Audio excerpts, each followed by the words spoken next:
After 17 years of marriage, he abruptly declared he was finished and sought a divorce. I signed silently and departed months later. He hosted a grand party to announce his engagement to his secretary. At the very beach we once cherished. I appeared with a serene smile and an important envelope. His fathers will ensure he would forfeit his wealth upon our divorce. The silence shattered with his fiancée's shriek. Can you imagine standing on the very beach where you exchanged your wedding vows, watching your ex-husband celebrate his engagement to another woman? Now, imagine holding a secret, a single document, worth $23 million, that could make his entire perfect world crumble to dust.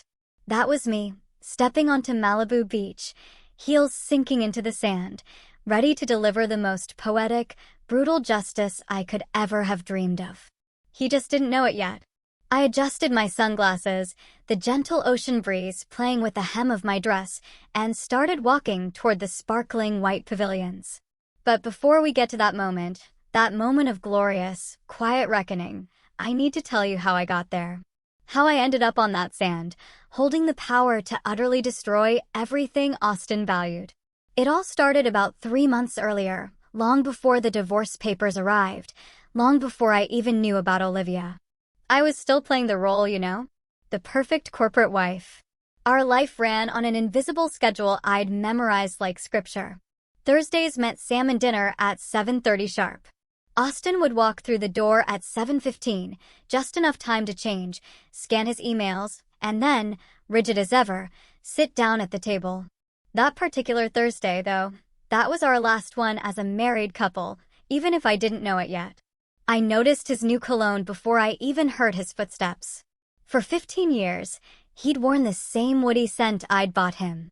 Then, suddenly, 3 months ago, he'd switched. Something sharper. Something that announced his presence rather than just complimented it. "Smells good," he mumbled about the salmon, already scrolling through his phone.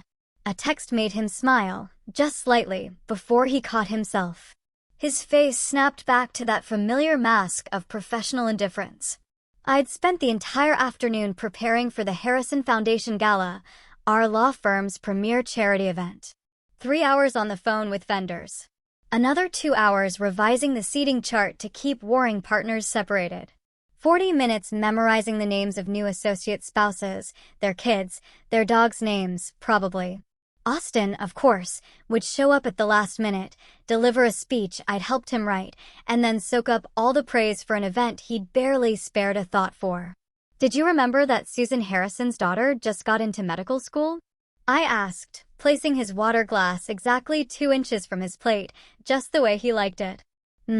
He responded, not even looking up. 6 months earlier, he would have made a mental note. Would have asked which medical school, would have planned a congratulations.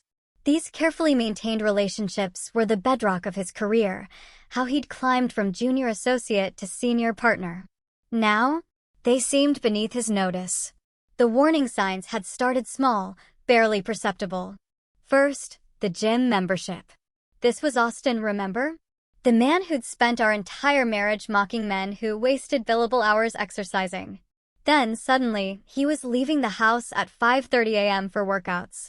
He hired a 28-year-old personal trainer named Brad who texted him motivational quotes. Quotes that made Austin actually smile at his phone. His suits started getting tighter across the shoulders. He began checking his reflection in every window we passed.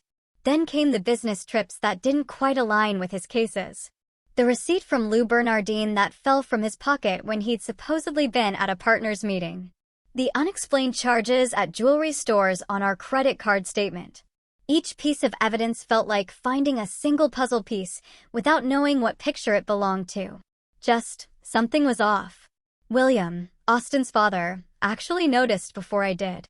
We developed an unexpected friendship over the years, born out of Austin's casual neglect of both of us. It started when Austin forgot our anniversary lunch. I was sitting there alone for an hour. William walked in for his own meeting, saw me, and his face just crumbled with recognition and, I guess, shame for his son. "Let me at least buy you lunch," he'd said, sliding into Austin's empty chair. "Though I can't make up for my son's thoughtlessness." That lunch turned into coffee the following week, then regular Thursday meetings at a quiet cafe near his office. William was everything Austin wasn't. Attentive, warm, actually interested in my thoughts, not just my ability to organize his life. He told me stories about Austin's mother, Eleanor, how she'd sacrificed so much for his success and how he'd realized too late. Eleanor would have loved you, William told me one Thursday, 3 weeks before Austin asked for the divorce. She would have seen what I see. A woman giving everything to a man who doesn't deserve it. I'd laughed it off then, uncomfortable with the implied criticism. Marriage is about compromise, I'd said, the words tasting false even as I spoke them. No, William had replied firmly. Marriage is about partnership. What you have is servitude dressed up in designer clothes.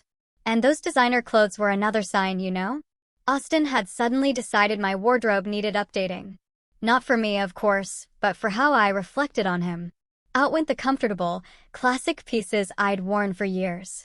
In came structured dresses and uncomfortable heels that, he said, made me look more like a senior partner's wife should look. The Morrison cocktail party is Thursday, Austin announced that final morning. Not asking if I was free, just assuming. I have book club Thursday, I said, testing him. He looked at me then, really looked at me, for the first time in months.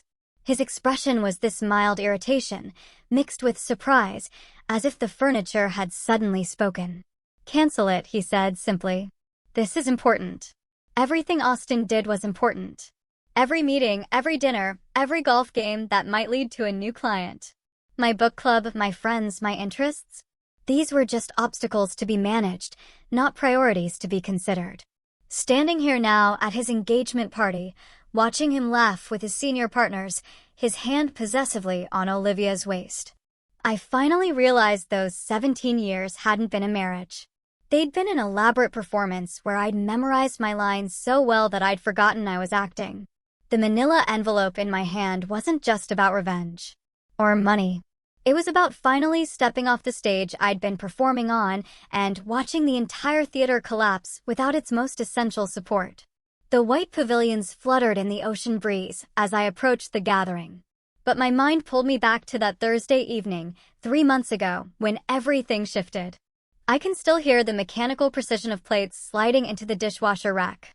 Each movement so deliberate, so calculated, as if Austin had rehearsed this moment in his mind.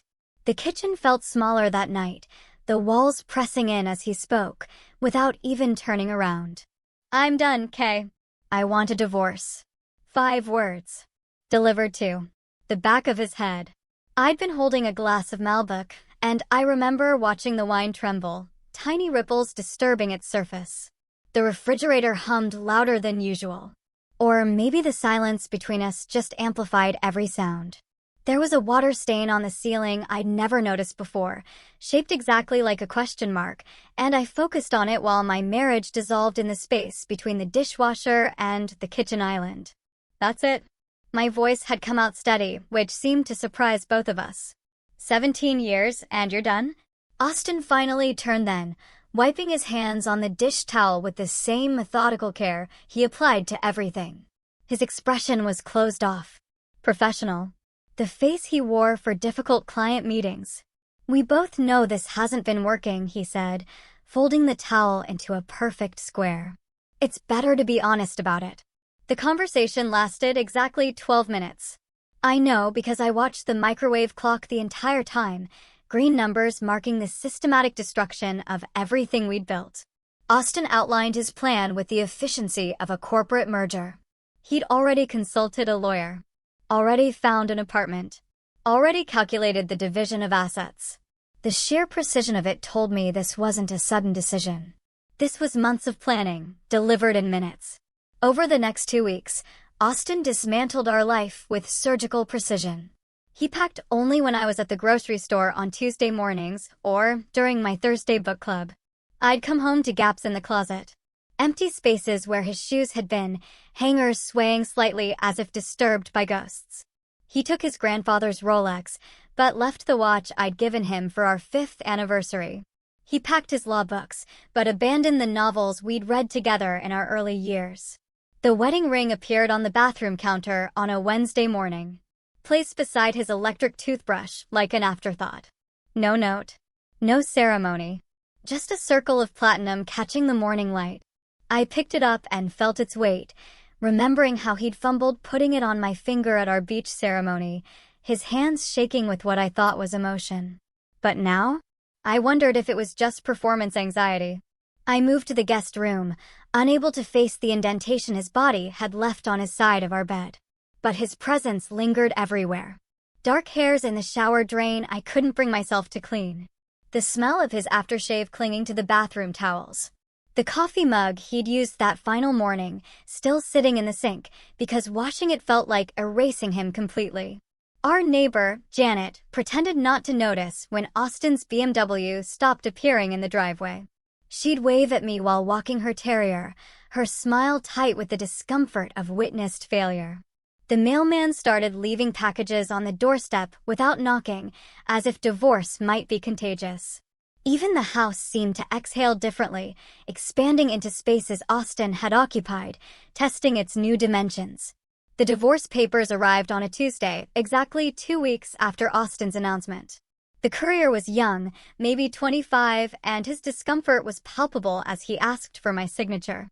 "Have a nice day," he mumbled, practically running back to his truck. I carried the envelope to Austin's former study, now just a room with empty bookshelves and a desk too large for the space. The papers were exactly what I'd expected, a clean division of assets. The house would be mine, along with half our investments. Monthly maintenance payments that suggested guilt more than generosity.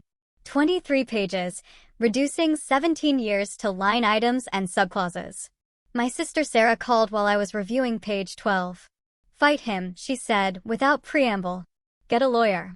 Take him for everything." "He's being fair," I replied, running my finger along the terms. "Fair? He's leaving you for someone else, isn't he?" I hadn't told her about my suspicions, the receipts, the cologne, the gym membership, but Sarah had been through her own divorce 5 years ago and could smell infidelity through the phone. "Does it matter?" I asked, echoing Austin's own words. "Of course it matters. Don't just roll over, okay?" But I wasn't rolling over. Something in my gut told me to wait. To watch. To let Austin think he was controlling this narrative. I pulled out the Mont Blanc pen he'd given me for our 10th anniversary. A gift presented over dinner in Tuscany, when he'd still looked at me like I mattered. The irony of signing divorce papers with his anniversary gift wasn't lost on me. There was something poetic about it, like closing a circle. Each signature was deliberate. K. Mitchell. K. Mitchell. By the 15th signature, the name started to feel foreign. By the 20th, I was already thinking of myself as K. Chin again. My maiden name, waiting to be claimed. 3 days after I returned the signed papers, I met William at our usual coffee shop. His hands shook as he lifted his cup, coffee sloshing dangerously close to the rim. The anger radiating from him was palpable, filling the space between us with electric tension. "Tell me what happened," he said, though his tone suggested he already knew. I explained Austin's announcement, his methodical exit, the swift divorce proceedings. With each detail, William's jaw tightened further, his knuckles white around the ceramic mug. "Did he give you a reason?" "He said it wasn't working anymore." William's laugh was bitter, sharp enough to draw looks from other patrons. That's what his grandfather said when he left his grandmother. Almost word for word. I hadn't known that story, and the parallel sent a chill through me. "There's someone else, isn't there?" William asked, though it wasn't really a question. "Most likely." He reached across the table and took my hand, his touch gentle despite his obvious rage. "You deserved better, Kay. You've always deserved better than what my son was capable of giving." We sat in silence for a moment, the coffee shop noise fading around us. William's thumb traced small circles on my hand, a paternal gesture that made my eyes burn with unshed tears. "I failed him somehow," William said quietly. "Failed to teach him what really matters. Eleanor would be devastated to see what he's become." "This isn't your fault," I assured him, squeezing his hand. But William's expression suggested he knew something I didn't. Some knowledge about his son that went deeper than a failed marriage. Looking back now, Standing at this engagement party with his will in my hands, I understood that William had already been planning his own form of justice. William's words hung in the air of the coffee shop as we parted ways that afternoon. His promise that Austin would face consequences someday felt hollow in the moment. I drove home through streets that seemed unchanged, despite my world having shifted completely. The house waited for me, still filled with Austin's choices, his aesthetic, his need for everything to appear perfect from the outside. The next morning, I stood in the living room with a cup of coffee, really seeing the space for the first time in years. Everything was white, gray, and black. Austin had hired an interior designer 5 years ago who'd stripped away anything that might be considered warm or personal. The walls were gallery white, the furniture angular and uncomfortable. The art? Abstract pieces chosen for their investment value rather than any emotional connection. It looked like a high-end hotel lobby. Beautiful in photographs, but impossible to relax in. I sat down my coffee and picked up a throw pillow. One of 6 identical gray squares arranged with military precision on the couch. Without thinking, I hurled it across the room. It hit the wall with a satisfying thump, knocking askew one of Austin's precious abstract prints. The crooked frame looked better somehow. More honest. By noon, I'd driven to 3 different furniture stores, not shopping so much as gathering courage. The salesperson at the 3rd store, a woman about my age with paint under her fingernails, understood immediately. Starting over, she asked gently, "Something like that? Then you need color. You need softness. You need things that make you smile when you walk into a room." Over the next 2 weeks, the transformation was radical. The white walls became warm terracotta in the living room, soft sage in the bedroom, a bold turquoise in what had been Austin's study. I bought an oversized sectional in rich burgundy velvet that Austin would have despised. Throw pillows in jewel tones. Curtains that actually blocked light instead of just looking architectural. Plants appeared everywhere. Monstera, pothos, fig trees, creating the controlled chaos of actual life. Janet from next door knocked one afternoon while I was hanging wind chimes on the porch. "Kay, I hardly recognized the place when I walked by," she said, peering through the doorway. "May I?"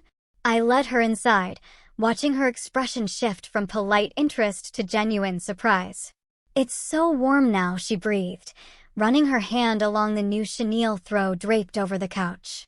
"I never wanted to say anything before, but your house always felt like a museum.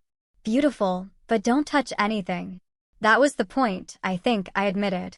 Austin wanted to impress people, not welcome them. 2 months had passed in this renovation therapy when my phone buzzed with an Instagram notification on a Saturday morning. I almost ignored it. I'd been avoiding social media since the divorce. But the preview showed Olivia Chen's name. Curiosity won. The image stopped me cold.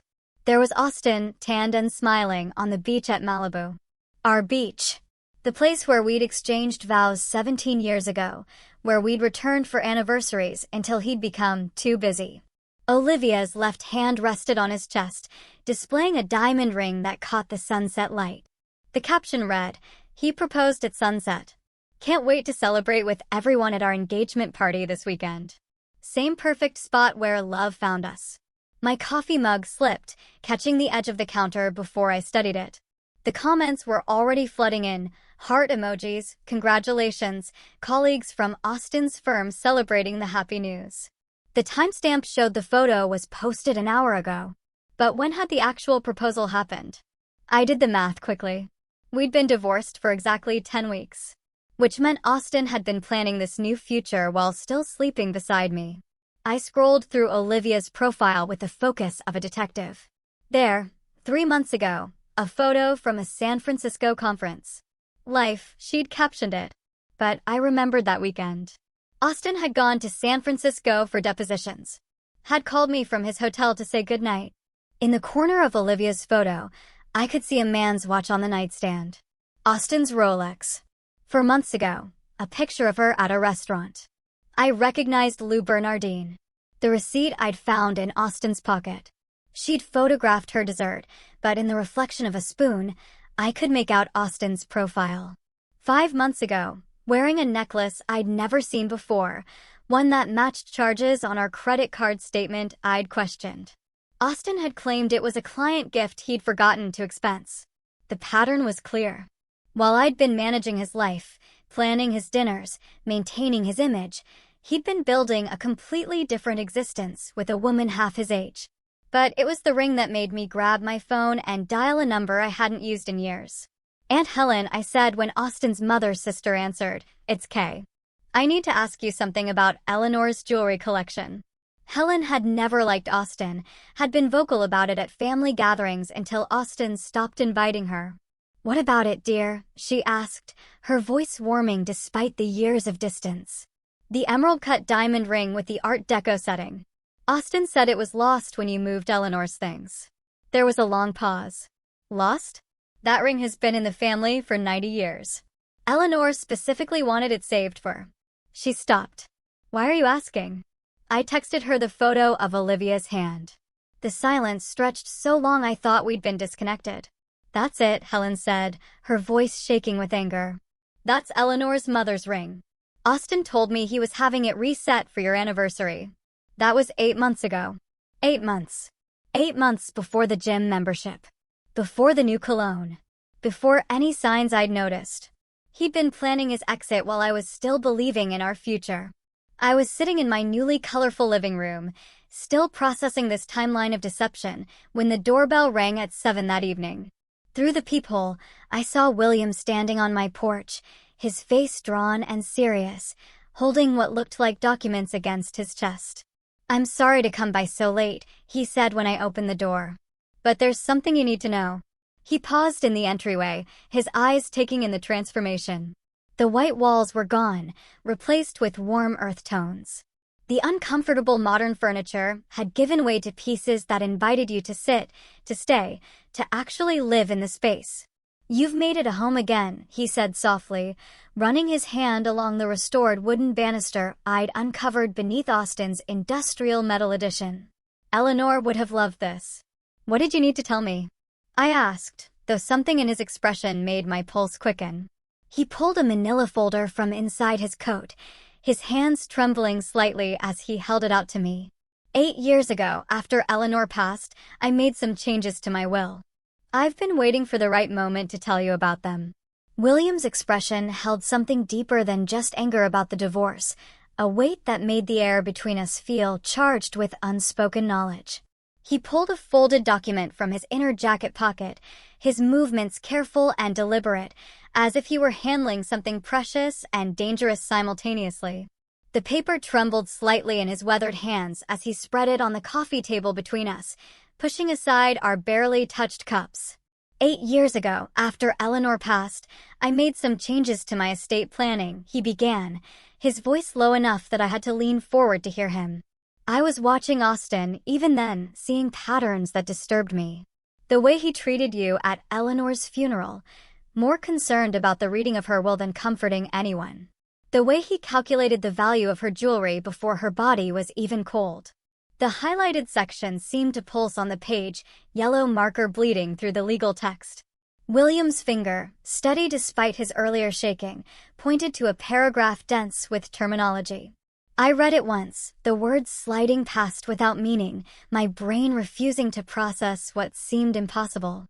The second reading made my breath catch. By the third, my hands were gripping the edge of the table hard enough to leave marks.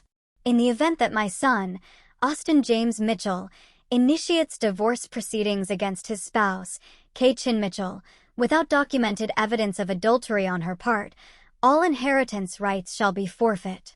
The language continued, outlining specifics, but that first sentence contained everything that mattered.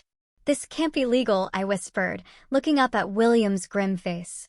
My estate attorney spent 3 months making sure it was ironclad. Every word chosen specifically. Every loophole closed. William's satisfaction was bitter, tinged with the sadness of a father who'd felt the need to protect me from his own son. "The clause only applies if Austin initiates the divorce. If you had filed, or if he could prove infidelity, the inheritance would remain intact."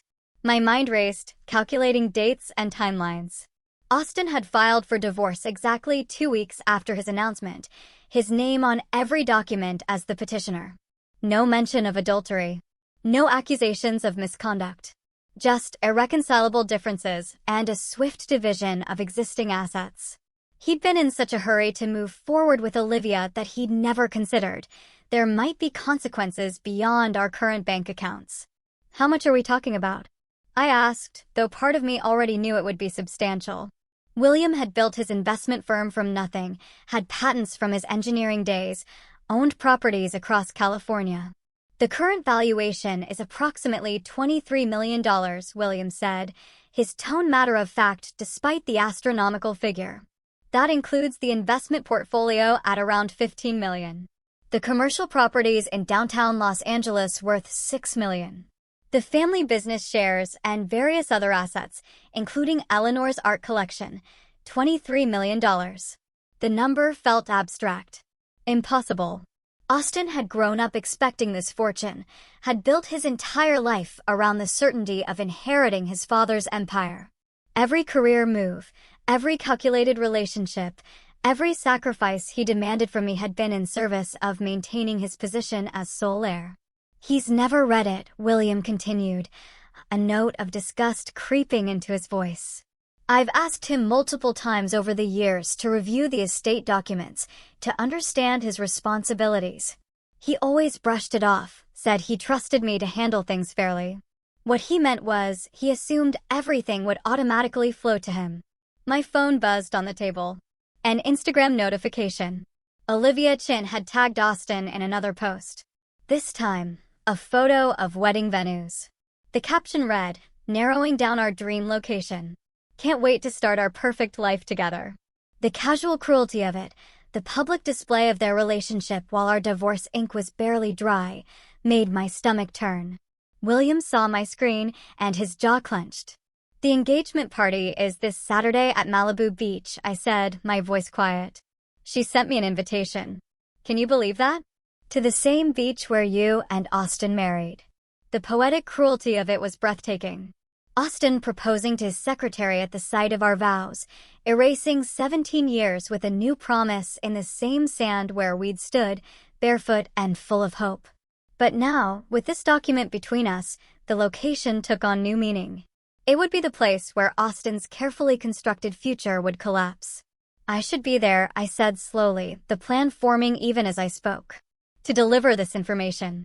William's eyes gleamed with something between pride and vengeance. "I was hoping you'd say that. I could do it myself, but coming from you, with all those witnesses present, the impact would be devastating." We spent the next hour strategizing, our coffee growing cold as we mapped out the approach. William would have his attorney prepare official documentation, properly notarized and sealed. I would arrive during the party, not before when I might be turned away, not after when the moment would be lost. William offered to accompany me, to stand beside me as I delivered the news, but I declined.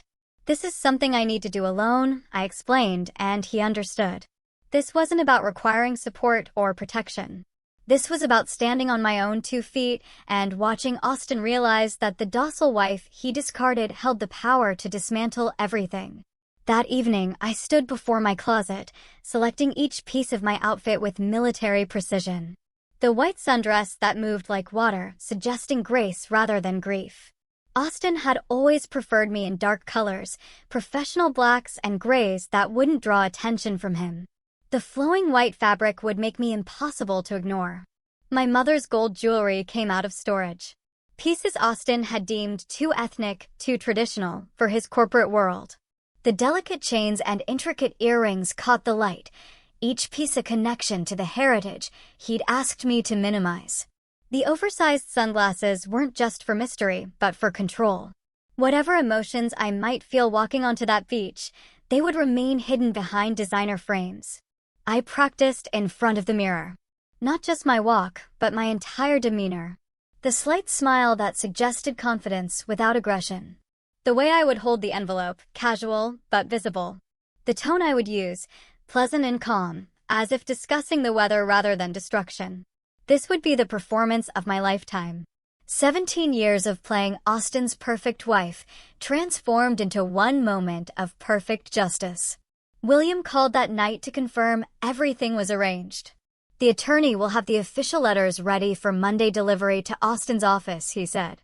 But your appearance at the party, that's what will make this memorable. As I hung up, I thought about the Austin I'd fallen in love with 20 years ago. The ambitious law student who'd promised me partnership, not servitude. Somewhere between his first promotion and his father's growing fortune, that person had disappeared, replaced by someone who saw people as assets to be managed or discarded.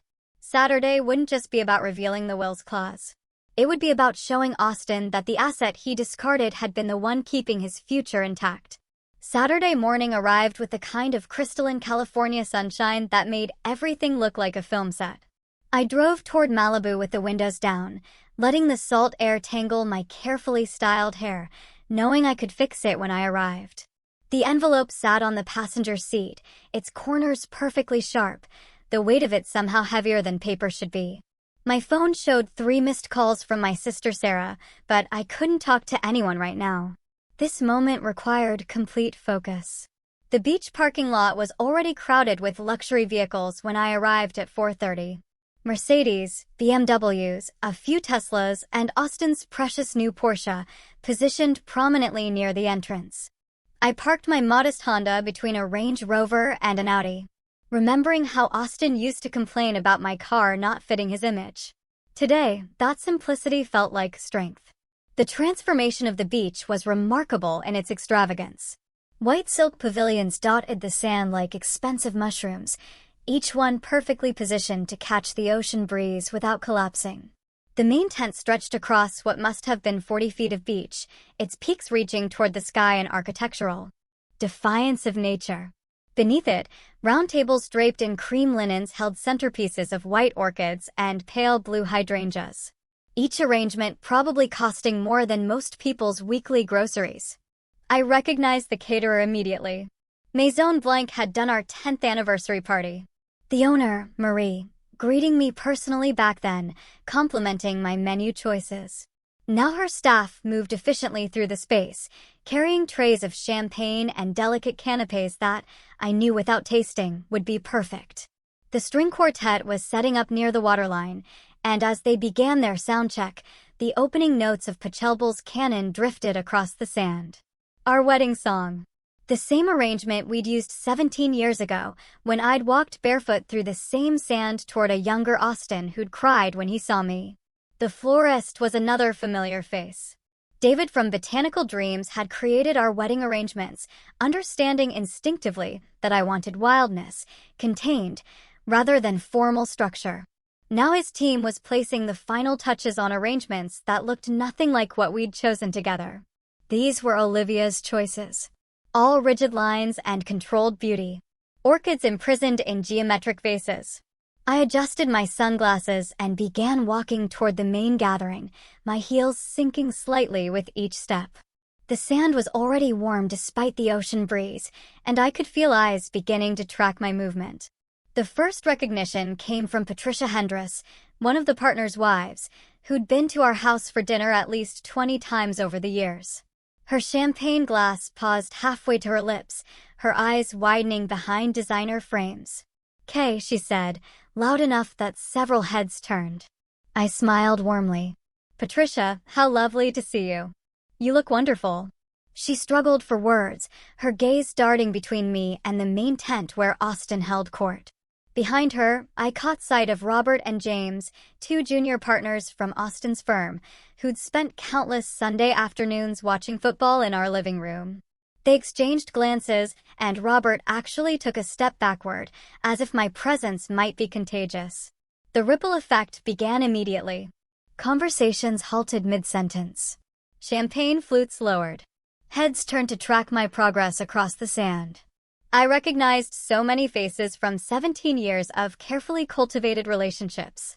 There was Dr. Morrison from the country club, whose affair with his dental hygienist I'd never mentioned to anyone. Sandra Phillips from the charity board, who'd cried in my kitchen after her son's drug arrest, trusting me to keep her secret. Marcus Chin from Austin's firm, who'd once drunkenly confessed his gambling debts at our Christmas party. They all watched me now, with expressions ranging from shock to discomfort to something that might have been guilty recognition. These people who'd chosen Austin's side in the divorce. Who'd stopped returning my calls. Who'd unfriended me on social media with surgical precision. They stood frozen, unsure how to process my appearance at Austin's engagement celebration. I continued walking, my path steady and deliberate. Near the main tent, I spotted the core group. Austin stood at the center, his back to me, gesturing as he told what was undoubtedly a story about his latest courtroom victory. Olivia hung on his arm, her laugh tinkling across the space like broken glass. She wore a white designer dress that probably cost more than most people's monthly rent, the fabric clinging in ways that suggested architecture rather than clothing. Her dark hair was pulled into an elegant chignon, diamonds glittering at her throat and ears. It was Olivia who saw me first. Her practiced smile, the one she'd perfected in countless Instagram photos, froze into something resembling a mask. The champagne glass in her free hand trembled slightly, sending ripples through the golden liquid. She tugged at Austin's sleeve, her manicured nails digging into his jacket. "Austin," she whispered, but her voice carried in the sudden quiet that had descended around their group. He turned with the measured control of someone used to managing juries. His expression shifted through a calculated sequence of emotions. Surprise first, quickly suppressed. Then annoyance, smoothed into professional neutrality. Finally, a forced smile that didn't reach his eyes. The kind he used for difficult clients. "Kay," he said, his voice carrying intentionally, making sure everyone heard him acknowledge me first. "This is unexpected." Behind him, I noticed David Chin, Austin's managing partner. And the puzzle pieces suddenly clicked into place. David's features, the shape of his eyes, the set of his jaw, the family resemblance to Olivia was unmistakable now that I was looking for it. David Chin wasn't just Austin's boss. He was Olivia's uncle. The rapid promotion Austin had received. Olivia's position as his secretary despite her limited experience. The favorable treatment Austin had been receiving at the firm. It all made sense now. David stepped forward slightly, positioning himself protectively near Olivia. His expression was wary, calculated, the face of a man who understood that personal drama could quickly become professional disaster. He knew why his niece was really with Austin. Knew about the expected inheritance that would secure her future and, by extension, benefit his own position. "Mrs. Mitchell," David said carefully, still using my married name as if to establish boundaries. "It's Miss Chin now," I corrected gently. "I've gone back to my maiden name." The correction landed like a small bomb in the group. Olivia's grip on Austin's arm tightened, her knuckles white against his navy jacket. Around us, the party continued in muted tones, guests pretending to converse while obviously straining to hear every word of our exchange. The string quartet had stopped their warm-up, uncertain whether to begin playing or wait. The servers had slowed their circulation, hovering at the edges of the scene with forgotten trays. 200 guests, all connected to Austin's professional world, all watching to see how he would handle this unexpected arrival of his discarded past at his gleaming future celebration. The beach that had witnessed our beginning would now witness something else entirely, though they didn't know it yet. The silence stretched between us, taut as a wire, while 200 guests held their collective breath. Austin's jaw worked silently, and I could see him calculating his next move with the same precision he used in court. He stepped toward me, his hand reaching out as if to guide me by the elbow, a gesture he'd perfected over years of steering me through social situations. "Perhaps we could discuss this somewhere more private," he said, his voice pitched loud enough to suggest reasonableness to our audience while attempting to maintain control. I remained perfectly still, letting his hand hover in the air between us until he was forced to lower it. The envelope in my hand felt warm against my palm, as if the documents inside were alive with their own energy. "Oh, I won't take much of your time," I said, my voice pleasant and clear, carrying across the beach with the same projection I'd learned hosting his corporate events. "I just wanted to deliver something in person." It seemed appropriate given the setting. Austin's eyes narrowed slightly, but his professional smile remained fixed. Behind him, David Chin shifted his weight, his business instincts clearly warning him that something significant was about to unfold. Olivia's grip on Austin's arm had become almost desperate. Her knuckles white against his navy jacket, her breathing shallow and quick. "What is this about, Kay?" Austin asked, attempting to inject authority into his tone. I pulled the document from the envelope with deliberate care, the official seal catching the late afternoon sunlight. "It's about your father's will, Austin. Specifically, the moral clause he added 8 years ago."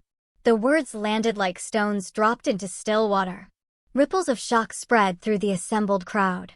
Several phones appeared in hands, held at angles that suggested recording rather than checking messages. Austin's colleague, Marcus, actually stepped closer, his expression shifting from discomfort to intense interest. "What are you talking about?" Austin's voice had lost its measured control, rising slightly in pitch. "The clause is quite specific," I continued, holding the document where he could see it, but not quite reach it. "If you initiated divorce proceedings against me without documented proof of infidelity on my part, you forfeit your entire inheritance. Everything transfers to your mother's cancer research foundation." The blood drained from Austin's face so quickly that for a moment I thought he might faint. His mouth opened, then closed, no sound emerging. Behind him, I heard Patricia Hendris gasp, her champagne glass slipping from her fingers to land soundlessly in the sand. "That's not possible," Austin managed, his voice barely above a whisper. "Your father's attorney confirmed it's completely binding," I said, maintaining my calm tone despite the adrenaline coursing through my veins. $23 million, Austin. The investment portfolio, the commercial properties, the business shares, all of it. David Chin stepped forward, his business mind clearly racing through the implications. A senior partner without his expected inheritance was a very different asset to the firm. His movement seemed to break Olivia from her frozen state. She lunged forward, snatching the document from my hand with such force that one of her acrylic nails caught in it. Her eyes moved frantically across the page, her lips moving silently as she read. The designer dress that had looked so elegant moments before now seemed to constrict her breathing, her chest rising and falling rapidly as she processed the legal language. "This is fake," she said, her voice high and desperate. "This has to be fake. Tell them it's fake, Austin." But Austin stood frozen, his legal mind undoubtedly recognizing the authentic formatting, the official seals, the language that matched his father's attorney's style. His silence was more damning than any confession could have been. Olivia's eyes darted between the document and Austin's ashen face, searching for a denial that wouldn't come. She stumbled backward, her designer heel catching in the sand and snapping with an audible crack. She kicked off both shoes violently, standing barefoot in the sand, the document crumpling in her clenched fist. "You told me," she began, her voice rising with each word. "You promised me that everything was yours. The fortune, the properties, the future you sold me on. Olivia, please." Austin reached for her, but she jerked away, nearly colliding with a server carrying a tray of champagne. $23 million. She was screaming now, all pretense of elegance abandoned. "You let me plan a life, a future based on money you don't even have." The sound that emerged from her throat next was primal.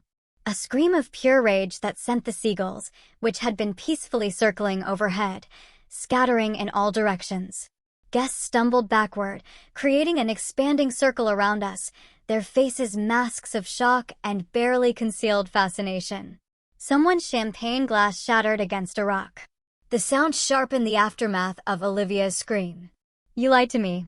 She threw the crumpled document at Austin's chest where it bounced off and landed in the sand between them. "Everything was contingent on that money. My uncle vouched for you because of your inheritance." David Chin's face had turned an alarming shade of purple. His professional reputation now tangled in this spectacular public humiliation.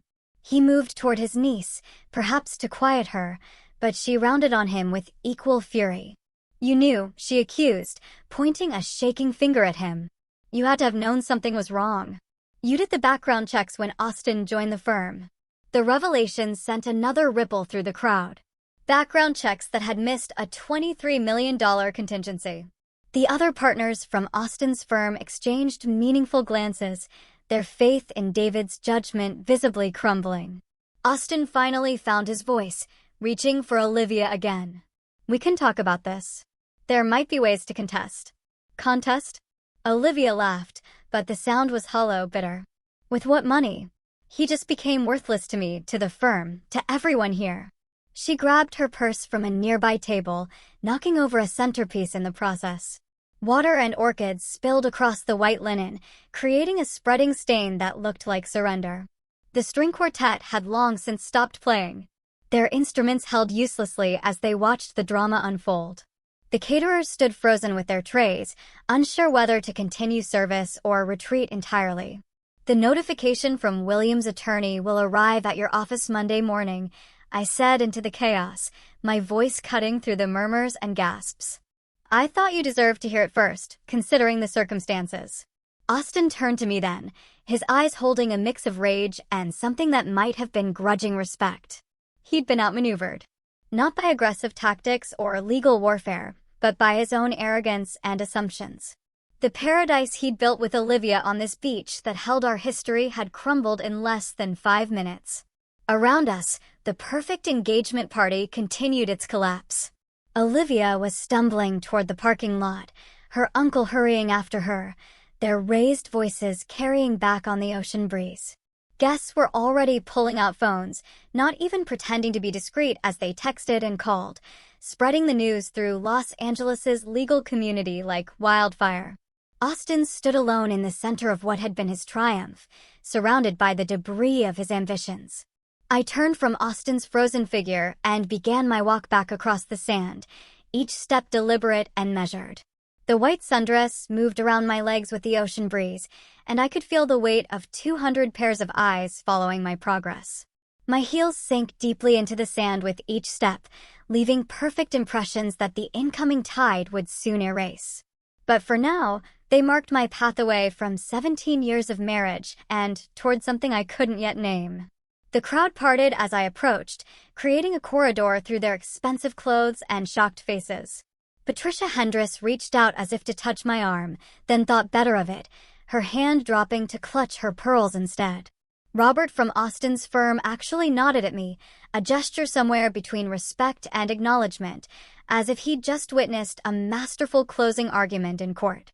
Sandra Phillips mouthed what might have been "good for you," though no sound emerged. Behind me, the chaos continued to unfold. I could hear Olivia's voice carrying on the wind. Sharp bursts of anger mixed with what sounded like sobbing. Austin's voice rose occasionally, trying to restore order, to manage the situation the way he managed everything else in his life. But some things couldn't be managed, controlled, or negotiated away. Some consequences arrived with the force of natural law. Marcus Chin stepped directly into my path, his expression unreadable. For a moment, I thought he might say something, might try to defend Austin or condemn me for my timing. Instead, he moved aside with something approaching a bow, a gesture of recognition for what I'd just accomplished. As I passed, I heard him murmur to his wife, "Austin should have read the will." First rule of law, always read the documents. The sand gave way to pavement as I reached the parking lot, and the solid ground beneath my feet felt like crossing from one world into another. The sounds of the party, the murmuring voices, the distant crash of waves, someone's nervous laughter, began to fade. I could see my Honda ahead, modest and reliable among the luxury vehicles, waiting exactly where I'd left it. My phone buzzed in my purse as I reached the car. I pulled it out to find a message from William, time-stamped just minutes ago. He must have been watching the clock, knowing approximately when I'd deliver the news. The message was characteristically brief. "I trust the delivery went smoothly. Dinner Thursday." My treat. The normalcy of it. The casual assumption that our regular dinner would continue despite the bomb I'd just detonated in his son's life made me smile for the first time that day. Not a practiced smile or a strategic one, but something genuine. I typed back quickly, wouldn't miss it. "Your son now knows what he lost." My hands were perfectly steady as I unlocked the car and slid behind the wheel. No trembling. No delayed shock. No sudden rush of regret or doubt. The strange calm that had carried me through the confrontation remained solid as bedrock. This wasn't the shaky equilibrium of suppressed emotion, but something deeper, more fundamental. The peace that comes from finally, fully, standing in your own truth. I started the engine and pulled out of the parking space, taking one last look at the beach in my rearview mirror. The white pavilions that had looked so elegant an hour ago now seemed like monuments to Austin's hubris. Temporary structures that would be dismantled by morning, leaving no trace they'd ever existed. The ocean continued its eternal rhythm, unconcerned with the human drama playing out on its shores. This same stretch of sand had witnessed our wedding 17 years ago, when I'd walked barefoot through the surf in a simple white dress, believing in forever. The coastal road curved away from the beach, and I followed it past familiar landmarks that felt like mile markers of our relationship.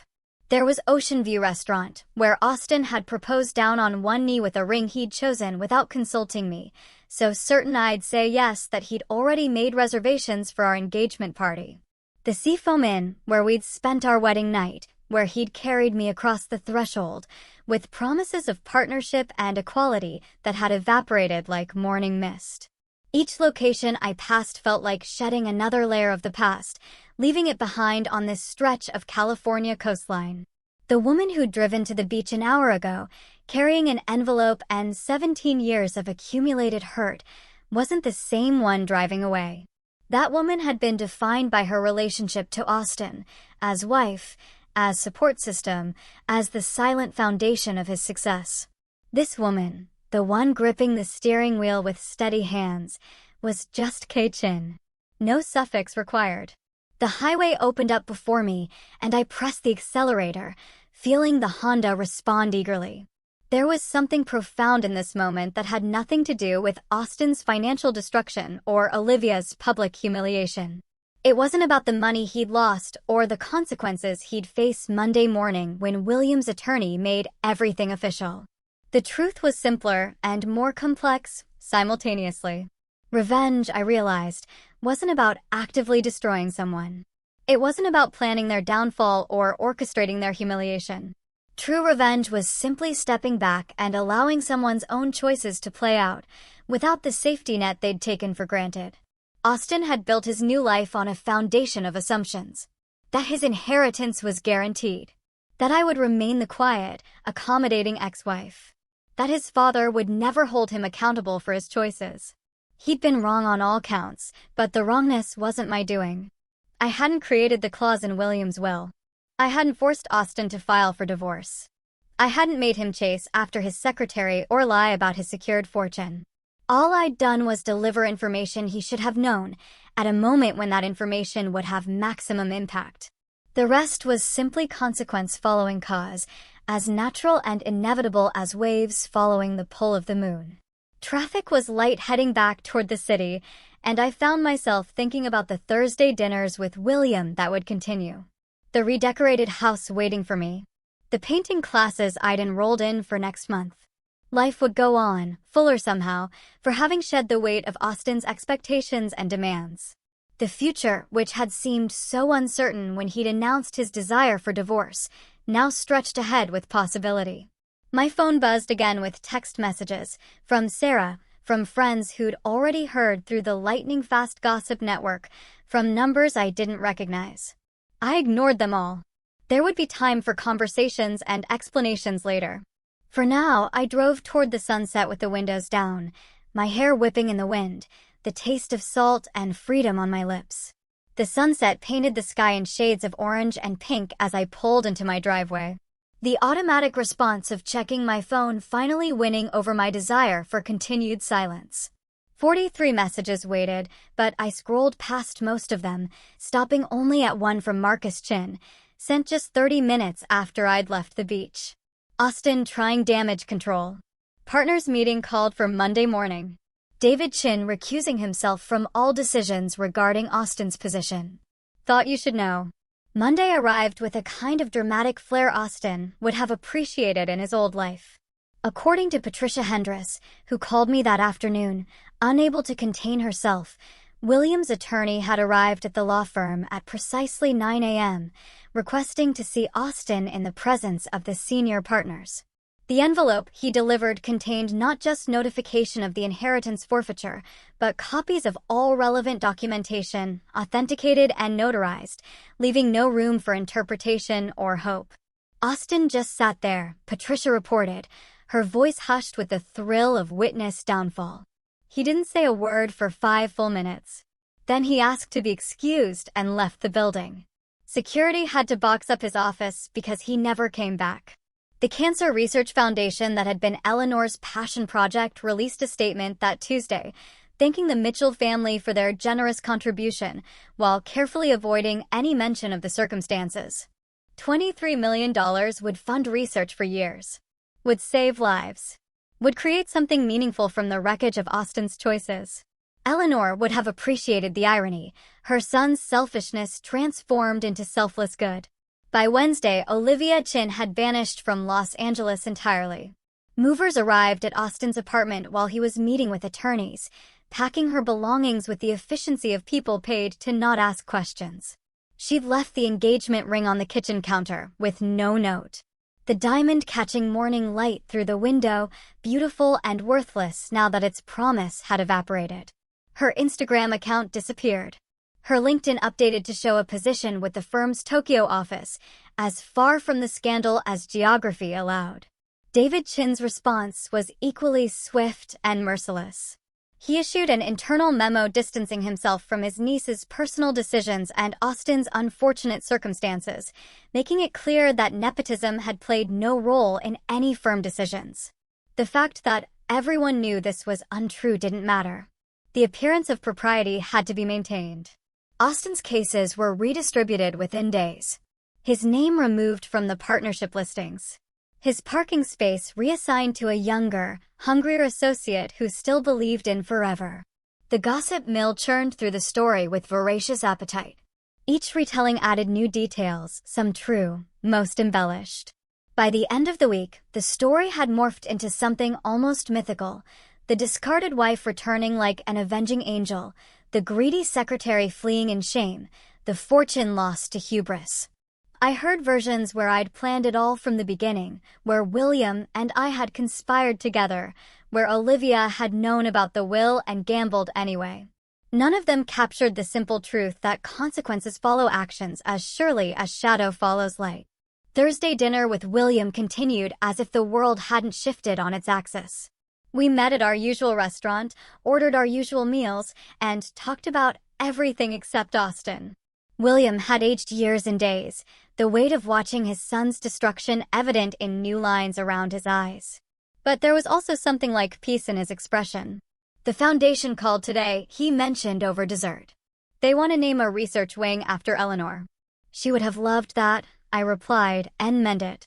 6 months later, on an ordinary Tuesday morning, I ran into Austin at a coffee shop near my art class. I almost didn't recognize him at first. The expensive suits had been replaced with khakis and a simple button-down, the kind you could buy at any department store. His Porsche was nowhere to be seen. Through the window, I could see him walking toward an older model Toyota. Practical and unremarkable. "Kay," he said, and for the first time in 20 years, he looked directly at me. He really saw me. "Hello, Austin." We stood there for a moment. Two people who had once promised forever, now strangers with too much history. He looked older, certainly, but also somehow clearer, as if losing everything had scraped away decades of pretense. "I work at a small firm in the Valley now," he offered, unprompted. "Personal injury cases, mostly. It's actually interesting, when it's about helping people instead of just filling hours." "That's good," I said, and found that I meant it. "I wanted to apologize," he began, then stopped, seeming to realize the inadequacy of words. "Not for your benefit. I know it's too late for that. But I need you to know that I understand now what I threw away. What I never saw when I had it." I studied his face, searching for the manipulation that had always been there. The calculated words designed to achieve a specific outcome. But there was nothing strategic about his expression, just exhaustion and something that might have been genuine regret. "Understanding too late is still understanding," I said, finally. He nodded, Started to say something else, then thought better of it. We parted ways without goodbye. Two people walking in opposite directions, finally free of each other's orbits. Thursday dinners with William became the cornerstone of my new life. We explored restaurants across the city, talked about books and art and travel, built the kind of relationship I'd always wanted with my own father but never had. He helped me understand tax implications when I sold some investments. Celebrated with me when my first painting sold at a local gallery. Listened without judgment when I talked about maybe dating again someday. The house became truly mine through small transformations. Austin's home office became my art studio. North-facing windows flooding the space with perfect light. The formal dining room we'd use twice a year became a library, filled with books Austin would have called frivolous.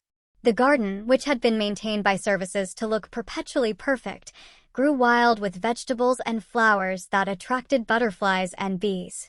Standing in that garden one evening, soil under my fingernails, paint still on my jeans, I understood that the best revenge hadn't been about destroying Austin at all.